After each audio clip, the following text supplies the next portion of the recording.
dando início ao nosso primeiro simpósio de ruminantes na pecuária sustentável, eu gostaria de convidar a primeira palestrante, Carolina dos Santos Batista Bonini, ela que possui graduação em Engenharia Agronômica pela Unesp, mestrado e doutorado com período sanduíche pela FEIS, Unesp Campos de La Solteira e a Universidade de Corunha, na Espanha. Atualmente, é pesquisadora e professora na FCAT, Unesp Campos de Dracena, com estudos na área de ciências do solo, recuperação de áreas degradadas com uso de adubos verdes e resíduos, cultivo orgânico e sistemas de produção integrado. A palestra será sobre como manter um solo sustentável em sistema de produção agropecuário. Professora, seja bem-vinda.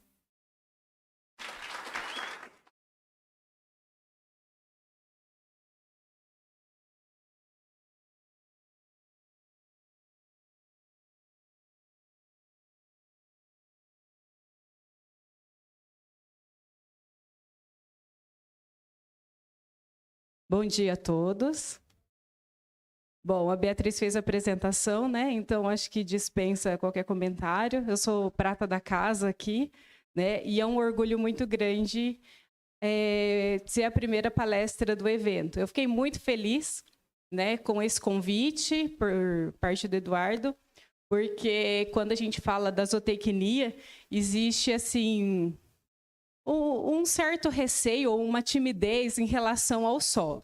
E a gente, na aula, né, nós professores da ciência do solo, quando a gente ministra aula na zootecnia, a gente sempre fala, olha, o solo é a base de tudo, é a base da alimentação, então a gente precisa tomar cuidado e prestar atenção aí, então, nesse sistema.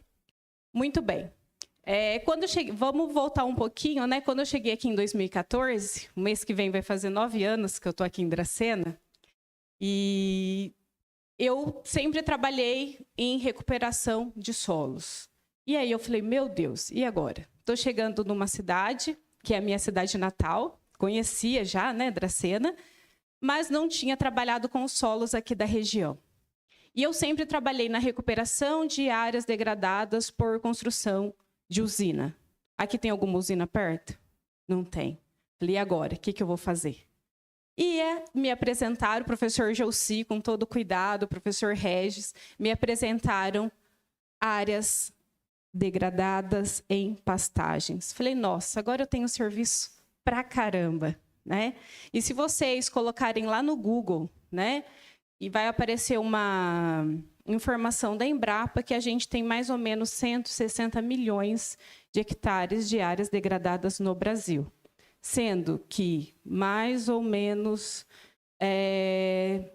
60% das nossas áreas de pastagens estão degradadas. Pensei, temos que fazer alguma coisa, né, para melhorar essas pastagens. Então, a minha apresentação hoje aqui, espero cumprir o tempo, já pedi aqui para as meninas me ajudarem, porque 30 minutos é bem rapidinho, né? Então, será que vai passar aqui, gente? Opa, passou tudo. Quem está aí me auxilia, volta no primeiro slide, por favor, que eu acho que está... Acho que esse aqui vai ser só para eu apontar mesmo. Isso, pode passar para o próximo. Eu vou pedindo para passar, que eu acho que é melhor. Bom, então, em 2014, eu comecei a trabalhar em conjunto com a professora Cristiana, que está aqui, né? Eu acho que eles fazem a parte mais difícil, que é todo... Pode deixar no segundo slide. Isso. Que é essa parte do manejo, né? E eu, com a minha equipe, a gente vai lá monitorar a qualidade do solo. Então, os sistemas de produção integrados é um ecossistema e a gente precisa pensar como um todo. A professora Cristiana, a gente sempre troca figurinha, porque quando o meu tratamento de solo dá bom, eu falo, Cris, e aí, como é que tá? Para ver se a informação está casando. E sempre casa. Isso é importante, né? Então, a gente pode fazer sistemas integrados lavoura-pecuária, floresta. E também a gente tem que pensar aqui que o produtor, hoje já mudou muita coisa, de 2003 para cá, né, desde quando a gente trabalha na pesquisa. Mas o produtor tem aquele receio. O que faz agricultura não faz pecuária, o que faz pecuária não faz agricultura, né? Existe esse paradigma. E por quê? Olha o fator aqui. O que vocês acham que acontece quando a gente coloca o gado? O agricultor ele vai falar assim, o gado vai compactar meu solo, né? Vai quebrar a estrutura do meu solo. E não é bem assim. Hoje eu vou mostrar para vocês, assim como aquela primeira apresentação do professor Paulo, que fala das emissões, né?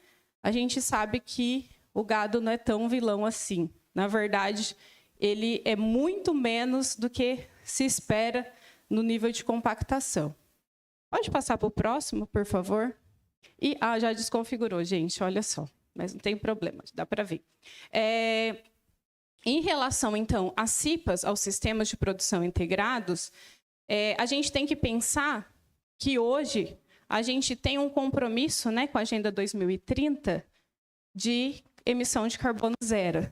E quando a gente pensa em CIPA, em todo o sistema, o componente arbóreo é aquele que vai reter mais carbono. Então, a emissão de gás carbônico vai baixar em relação a uma área só com pastagem. Tá? Então, isso é ótimo. É bom para o solo, é bom para o animal, né?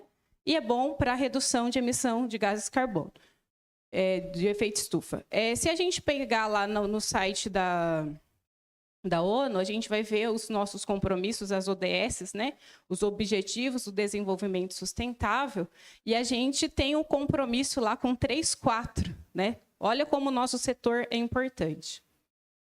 Muito bem. Então, se eu começo, então, eu adoto, né, um sistema integrado, aqui a gente tem fotos, então, de um experimento lá de Caiuá, né? E daqui a pouquinho eu vou falar para vocês a outra surpresa que eu tive. Uma não tinha usina hidrelétrica para eu trabalhar aqui, em recuperação de áreas degradadas. E a outra foi que os solos daqui da nossa região, quem trabalha aqui na região sabe, a gente tem solos de textura arenosa, 90% de areia. Eu nunca trabalhei com solo tão arenoso na minha vida. Meus solos eram textura média argilosa, de 20% de argila para cima. E aí foi um susto também, porque o manejo é totalmente diferente. Né? Bom, quais as vantagens, né, da adoção das CIPAs? Conservação do solo, infiltração de água, recuperação de áreas degradadas. Falei para vocês que 60% das nossas pastagens estão degradadas. Então, um sistema aqui ótimo para recuperar. Otimização de máquinas, implementos, insumos, porque se a gente tem uma cultura anterior, a gente vai ter os resquícios da adubação, né, de uma leguminosa, por exemplo, e entra o pasto depois. Manejo de pragas, doenças e plantas daninhas, conforto térmico e melhoria no valor nutricional da pastagem. Quando a gente fala do conforto térmico, me sinto assim, envergonhada que a Cristiana está ali. Mas a gente vê que quando a gente tem árvore, lá na parcela do experimento, o que acontece? O boi ele compacta menos em algumas áreas, né? Porque ele fica mais... Imagina vocês, os estudantes que estão aqui, quando o professor inventa de dar aula prática 14h, o que vocês procuram? Uma árvore perto, né? Fica todo mundo, o professor fica lá no meio do sol explicando, tentando mostrar, e todo mundo está procurando sombra. Fala, professor, vamos para o laboratório. É a mesma coisa o animal. Não vou falar dessa parte, porque a professora Cristiana vai falar, né? Mas a gente vê o efeito no solo disso. Pode passar para o próximo, por favor? Bom, então, se eu trabalho com área degradada, eu preciso manter a qualidade.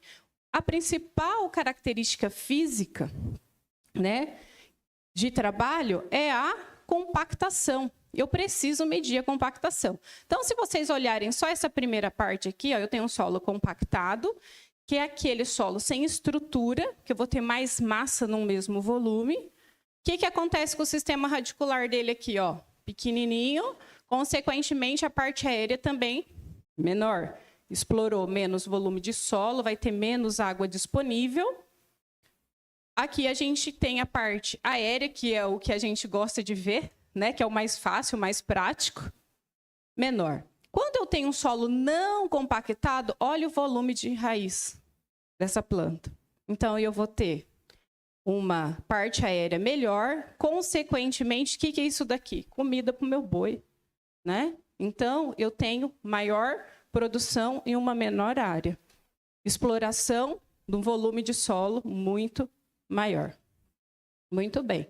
E aí, quanto de compactação que o meu solo pode ter? Porque a gente não consegue também deixar tudo excelente, né? A gente tem os limites. E aí, aqui a gente tem, ó, a resistência, que é medida em megapascal, 0, 1, 2, 3, 4 e 5. Vocês estão vendo que à medida que a resistência aumenta, a raiz diminui. Então, a gente tem um limite aqui, que é o de 2,5. Vocês estão vendo que aqui, ó, entre 2 e 3, a raiz está menor, mas está quase igual a sem nenhuma limitação de crescimento. Tá? Então, a gente trabalha com esse número que lá em 1990, Kanarashi limitou esses valores para a gente utilizar. Pode passar para o próximo. E aí vem a questão, quem será que vai compactar mais o solo, né? Então, a gente sabe que a má gestão agrícola é responsável por 80% da compactação da quebra de estrutura do solo. E somente 16% o pisoteio animal. Então, isso deixa todos nós aqui muito felizes, né? Porque fala assim, tem os ex-alunos do Anderson aí, ó, da Máquinas, né? Fala, ih, não vai lembrar o que aconteceu. O que a gente tem que fazer, então, para não ter essa má gestão, mas sim uma boa gestão agrícola? Tráfego, pode voltar, por favor?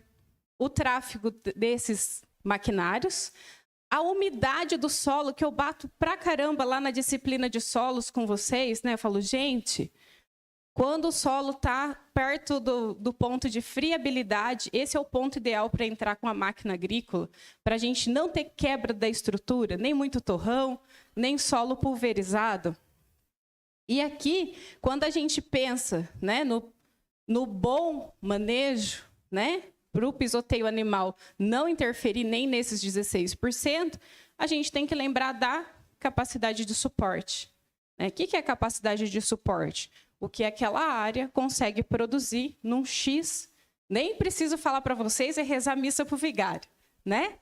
Naquela área, uma quantidade X de animais que consiga sobreviver sem causar danos e nem baixar produtividade. Muito bem. E aí, então, pode passar para o próximo. A gente tem alguns efeitos negativos se o slide anterior não for bem atendido, né? Tiver uma má gestão e tiver uma taxa de lotação animal maior. O que nós vamos ter? Aqui, ó, tem um solo conservado, e esse solo conservado, a gente tem que pensar que é um solo que tem matéria orgânica, que tem parte mineral, que tem ar e água suficiente para que a minha planta sobreviva nessa área. À medida que eu utilizo implementos agrícolas em umidade inadequada, eu vou ter uma compactação. Vocês conseguem ver que tem uma diferença aqui, ó? Aqui em cima baixou um pouquinho e, consequentemente, a estrutura do meu solo foi afetada e eu tenho menos poros, né? Menos respiração aqui. E aqui, essa densidade foi aumentada pelo declínio dos macroporos. Então, quando a gente estuda compactação, a gente tem que pensar que dentro do solo, né, a gente tem que pensar da superfície para baixo, que o que diminui são os macroporos, tá? Que é o responsável pela aeração do solo. Bom, só a aeração do solo? Imagina, o solo arenoso aqui, que vocês são todos acostumados a trabalhar com solo arenoso. Quando chove, quanto tempo depois eu posso entrar para fazer uma operação mecanizada? Ih, faltei nessa aula, né? No outro dia, então, se chove hoje, amanhã a gente já entra e pode fazer operação mecanizada. Se eu estou num solo textura média argilosa, 2, 3 dias, né? A depender do teor de argila, tá? Então, isso daqui a gente tem que tomar cuidado. Bom, se eu entro, não, eu tenho que soltar o preparo lá, e o solo está muito úmido, eu vou compactar. À medida que eu compacto esse solo, eu vou diminuir, então, a minha macroporosidade.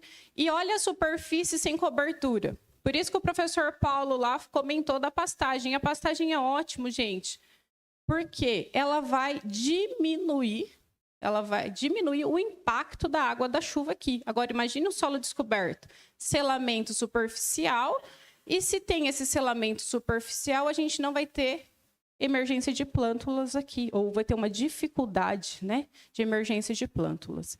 Bom, se eu tenho essa compactação na camada superficial, outra coisa, se a gente tem um solo mal manejado, com uma taxa de lotação maior que a adequada, a nossa compactação pelo pisoteio animal é em torno de 5 a 18 centímetros, tá? E aqui, a gente, por preparo mecânico, a gente vai ter outras profundidades a depender do implemento utilizado. Pode passar para o próximo. E aí, então, nós temos algumas práticas, né, que a gente pode fazer para diminuir todo esse impacto que eu mostrei para vocês. Primeiro é usar um rodado do trator mais largo, né? Por isso que o boi tem esse mito, né, por causa da área de contato solo, a pata ali, né, e onde ele pisa. Se eu tenho trator, eu tenho com um rodado maior, eu vou ter uma redução desse impacto, rotação de cultura, que é o que a gente prega aí nos sistemas integrados. Pode passar para o próximo. Então, qual que é a importância de conhecer o volume de poros? E será que o solo, quanto mais poroso, melhor a estrutura dele? Vou ter produção boa? Ok, está tudo certo? Não.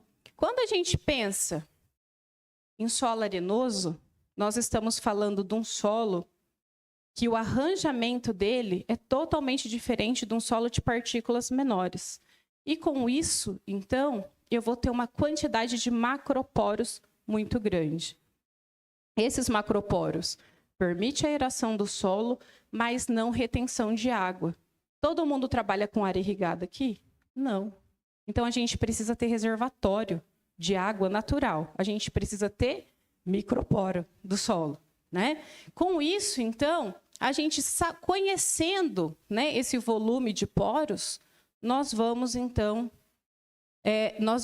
ter um melhor manejo. Lembrando que solos arenosos, a proporção de macro e microporos é muito diferente dos argilosos, é o contrário, né? Quando a gente pensa num solo normal, a gente tem 1/3 de macro, 2/3 de micro. O argiloso é o contrário, tá? E aí o manejo também reverso. Pode passar para o próximo, por favor. Então, aqui uma definição de agregados, né, que é a combinação de areia, silt e argila, de maneira que forme macro e microporos no solo. Vamos passar um pouquinho mais rápido, porque senão não vai dar tempo de passar todas as informações. Tem alguns resultados de pesquisa ainda para mostrar para vocês.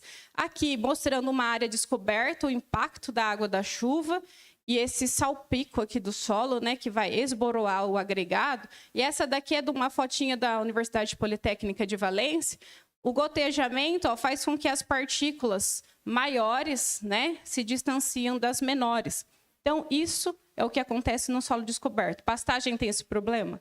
Não. Solo coberto. Passa para a próxima. Então, a desagregação do solo. Isso daqui é uma área de integração que a gente tem, boa cobertura vegetal, perfeito para não desestruturar o solo. E aqui a parte de cima e embaixo. Agregado, gente. Isso daqui, quando o professor de solos vê, pira. Imagina, as raízes agregando. Isso daqui é um solo com 90% de areia, né? Então, isso daqui é a coisa mais linda que a gente tem. E tem um agregado aí em torno de 2 milímetros, diâmetro médio ponderado, que significa que eu tenho uma produtividade sustentável. Passa para o próximo. Algumas análises que a gente faz aqui na FCAT, no Laboratório de Física do Solo. Então, esse equipamento, ele simula a água da chuva e vê quanto, então, esse solo, né? Esse daqui é o mesmo solo lá que eu mostrei as raízes, tá? O slide anterior. O quanto ele resiste ao impacto da água da chuva. Ele simula aqui a mesma energia cinética. Pode passar para o próximo. Aqui, então, a gente tem o monitoramento da macro e da microporosidade, que eu comentei com vocês, que é super importante saber isso, porque um armazena água e o outro aera o solo. aqui no campo, né, coletando e depois no laboratório. Ó, essa mesa de tensão que a gente tem aqui é a terceira do Brasil, uma mesa alemã super moderna, né, que a gente usa aqui para as nossas análises. Passa para a próxima. E aqui no campo. Então, no campo acho que é mais fácil, né, porque a gente já tem um resultado mais direto. Então, aqui a gente mede a infiltração de água no solo, medimos a compactação, centímetro a centímetro, milímetro a milímetro, né? E a gente relaciona esses dados aí com a porosidade. Passa mais um. E aqui é um ensaio do Proctor, que a gente vê o máximo de água que esse solo consegue suportar e não quebrar sua estrutura. A gente usa uma metodologia da engenharia civil para isso. Bom, muito bem. Então, se nós já sabemos como faz isso, né, a gente precisa ter alguns limites, né? Pode ir passando, que esse daqui tem várias animaçõezinhas. Não, volta, isso. Vários limites que a gente precisa conhecer. Porque, às vezes, o produtor faz o monitoramento, mas ele fala, e aí, tá bom ou não tá? Aí vocês que têm que saber, né, se tá ou não tá. Então, nos solos arenosos, ó, a gente tem esses limites aqui de 1,25 a 1,40 de densidade. Se o solo estiver aqui, ok, o meu manejo está adequado. Se não, eu preciso melhorá-lo. Vamos passar para o próximo agora. Agora, então, alguns resultados de pesquisa. E aí, nessa área aqui de LPF, a gente trabalhou com bosque, que é só eucalipto, com capim-marandu, um sistema de integração lavoura-pecuária-floresta com uma linha de eucalipto e com 3 linhas de eucalipto. Experimento muito grande, né, junto com a professora Cristiana. Quando eu cheguei, ela já estava tocando o experimento e a gente faz a parte de monitoramento da qualidade do solo. Então, resultado disso daqui, um artigo na Pesquisa Agropecuária Brasileira, na PAB. Passa, que eu acho que agora vai... Aqui algumas fotos lá do experimento, né? Então, a gente tem o componente animal e isso nos possibilitou ver o efeito do gado na compactação do solo. Pode passar. Aqui, ó, em 2014, aqui nós medimos compactação de 0 a 5, 5 a 10 e 10 a 20. Lembra que eu comentei lá no comecinho? Qual que é o valor? 2,5 é o limite. Tem algum 2,5 aqui, ó? Só no final, ó, a gente vai ter.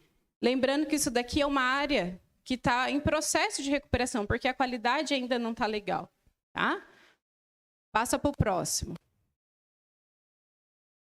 Então, Canaracho 1990 já falava desses valores.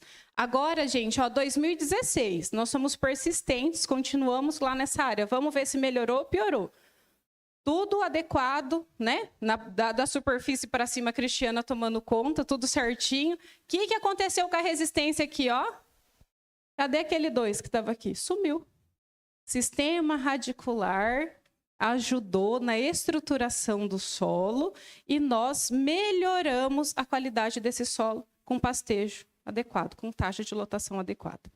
Bom, e aqui, então, a gente também faz uma análise da água, da quantidade de água, porque é super importante a gente conhecer, né, quanto de água tem nesse momento para ver se o que está atuando ali são forças de adesão ou coesão. Passa para frente. Aqui, então, né, 4% da superfície superfície do globo terrestre está compactada. Eu falei no começo da palestra, só do Brasil. Então, 4% a gente tem que tomar cuidado, porque a gente tem áreas extremamente sensíveis. A FAO faz esse levantamento e a gente sabe aí como que isso vai prejudicar, principalmente seres humanos que não vai ter alimento depois para comer. Pode passar. Bom, e aí? Esse solo está adensado ou compactado? Faltou nessa aula também, né? Então, quando a gente fala de compactação, é o que eu faço lá no campo, é o meu manejo errado. O adensamento é da gênese do solo. Então, foi formado um argissolo naquela área. Bom, eu tenho uma camada adensada pela deposição de argila. Eu consigo mudar isso? Da gênese, não. Eu preciso saber manejar de forma correta. Agora pensa, eu tenho uma camada de areia em cima, uma camada densada de argila embaixo. Essa camada de argila embaixo, a gente tem que pensar o seguinte, se tem argila, tem microporo. O microporo vai reservar água. Então, aquilo ali vai ser o meu estoque no veranico. Tá? Em cima não vai ter água, mas embaixo vai ter. E aqui, então, ó, o sistema radicular, mostrando a camada compactada aqui, ó, camada compactada. Da mesma forma, camada compactada pela má gestão das máquinas. Isso daqui já é um argissolo. E o argissolo, isso daqui eu não consigo mudar. Não, eu sou teimoso, eu vou passar um subsolador, vou virar tudinho essa camada de solo. Não adianta nada, no ano que vem está tudo igual de novo. Tá? Isso daqui é gênese, é formação de solo. Passa para frente. Bom, mais resultados de pesquisa. Então, a gente ainda tem experimentos lá em Caiuá, em parceria também com o professor Gelsi, um experimento enorme, né, que já teve várias etapas. No começo, quando a gente avaliou, alguns resultados que eu trouxe, a gente tinha, então, soja com capim, soja, milho, e eu vou mostrar um pouquinho para vocês aí do que aconteceu nessa área. Nós aqui avaliamos, ó, em 2020, a quantidade de agregação do solo. Vocês estão vendo, ó, que aqui só tem 2 valores maiores que 2. 2,66, 2,55. Soja Piatã, soja Paiaguás. Se for para eu recomendar somente na estrutura do solo, Paiaguás ou Piatã, ok. Posso recomendar que ajuda na estrutura do solo. Passa para frente. Pode ir passando por... Aqui, ó, o soja, milho, tanto semeadura direta como convencional, a gente tem valores, os menores, né, encontrados. E aqui com agravante que o sistema convencional ainda desestrutura o solo. Aqui uma área, ó, com cobertura vegetal. Então, toda essa cobertura vegetal vai fornecer agente cimentante para eu ter uma boa estrutura. Lembrando que, volta lá, estrutura do solo... A gente tem areia, silt e argila ligado uma a outra por um agente cimentante. E quem faz esse agente cimentante?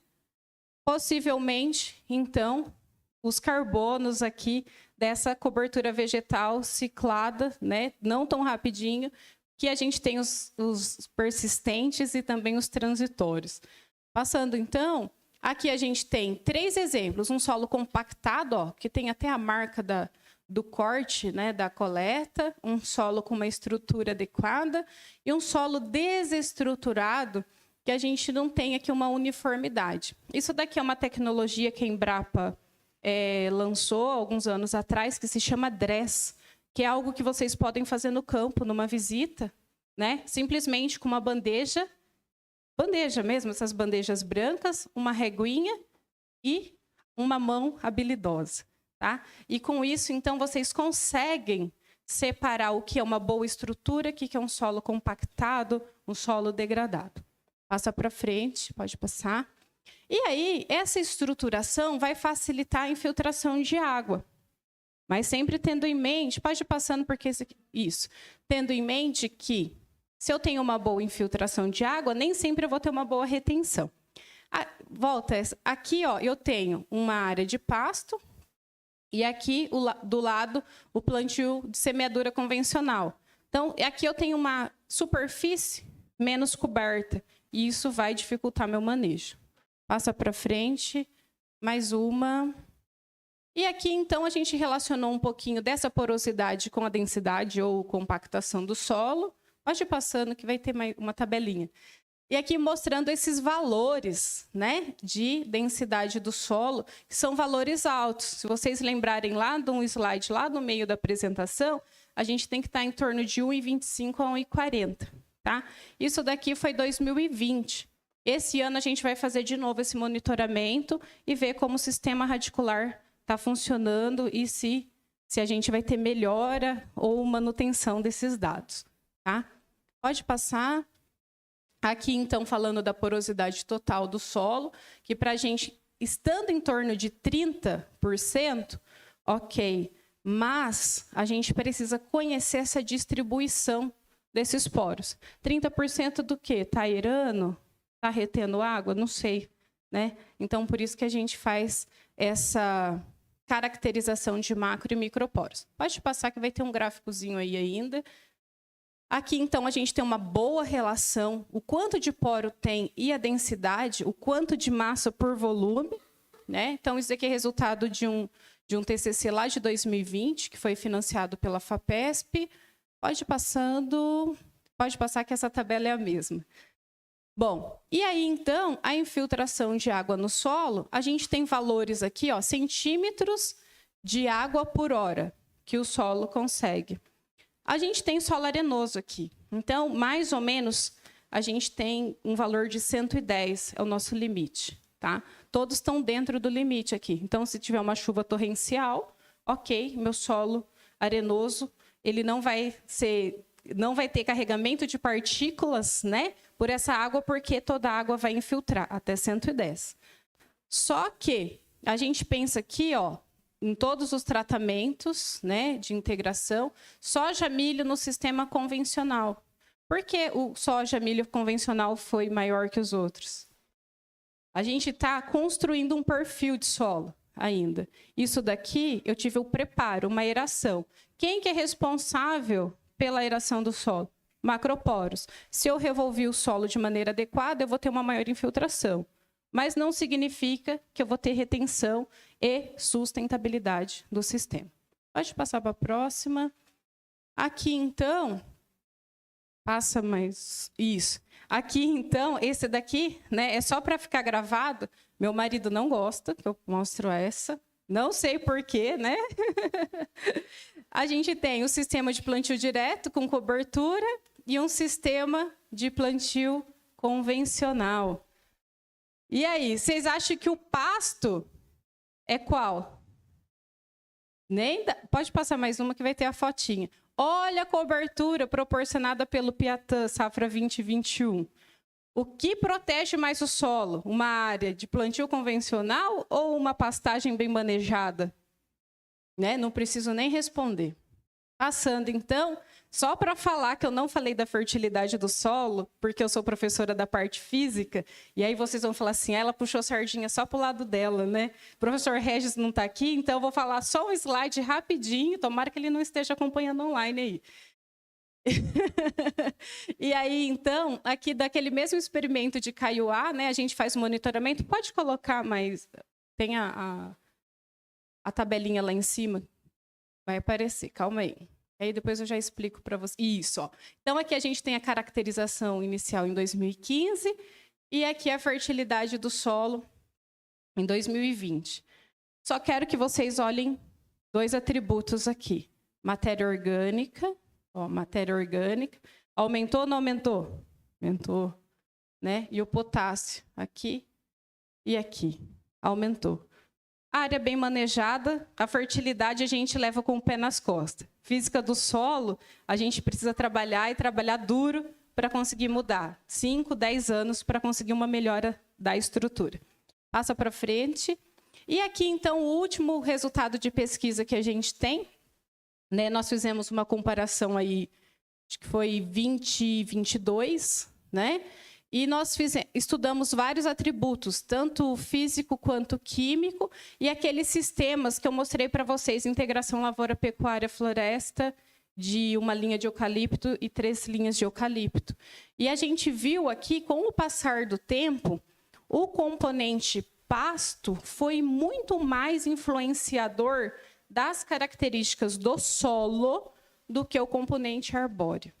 Tá? Mas ainda a gente vai continuar. Teve alguns percalços no meio do caminho, como a área pegou fogo, né? Mas a gente tem isso também. Aqui, ó, um gráfico bem ilustrativo, né? Mostrando os teores, as corzinhas mais claras, com maiores teores de matéria orgânica, de potássio, cálcio, soma de bases, a infiltração, né? Mostrando aqui que o sistema de pasto foi igual à vegetação nativa, né? Isso é super importante, porque o homem manejou e ainda continua com os mesmos índices. Passando para a próxima.